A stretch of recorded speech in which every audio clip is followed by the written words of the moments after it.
বাংলা সাহিত্যে নাগরিক কবি এবং সার্বক্ষণিক কবি হিসেবে পরিচিত শামসুর রহমান, যিনি 1929 সালের 23শে অক্টোবর পুরান ঢাকার মাহুতটুলিতে জন্মগ্রহণ করেন। 2006 সালের 17ই আগস্ট মৃত্যুবরণ করেন। তার ডাক নাম ছিল বাচ্চু।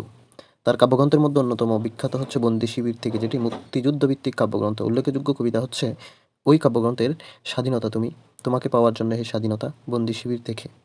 কবির আরেকটি কাব্যগ্রন্থ হচ্ছে এক ফোঁটা কেমন অনল। এই কাব্যগ্রন্থের অন্যতম কবিতা হচ্ছে একটি ফটোগ্রাফ। কবির কাব্যগ্রন্থের মধ্যে আছে নিজ নিজ বাসভূমে। উল্লেখযোগ্য কবিতা হচ্ছে আসাদের ষাট বর্ণমালা, আমার দুঃখিনী বর্ণমালা, এই লাশ আমরা রাখবো কোথায়। কবির অন্যান্য কাব্যগ্রন্থগুলোর মধ্যে আছে প্রথম গান দ্বিতীয় মৃত্যুর আগে, রুদ্র করুটিতে, প্রতিদিন ঘরহীন করে, বাংলাদেশ স্বপ্ন দেখে, দুঃসময়ের মুখোমুখি, এক ফোঁটা কেমন অনল, আদিগন্ত নগ্ন পদধ্বনি, বুক তার বাংলাদেশের হৃদয়, বিধ্বস্ত নীলিমা, নিজ ভূমি, নিরালোকে দিব্যরথ, উদ্ভট উটের পিঠে চলছে স্বদেশ, ফিরিয়ে নাও ঘাতক কাঁটা, না বাস্তব না দুঃস্বপ্ন।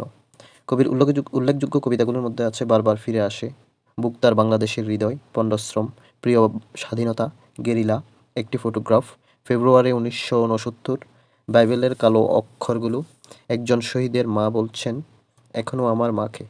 কবির লেখা উপন্যাসগুলোর মধ্যে আছে অক্টোপাস, নিয়ত মন্তাজ, এলো সে অবেলায়, অদ্ভুত আধার এক।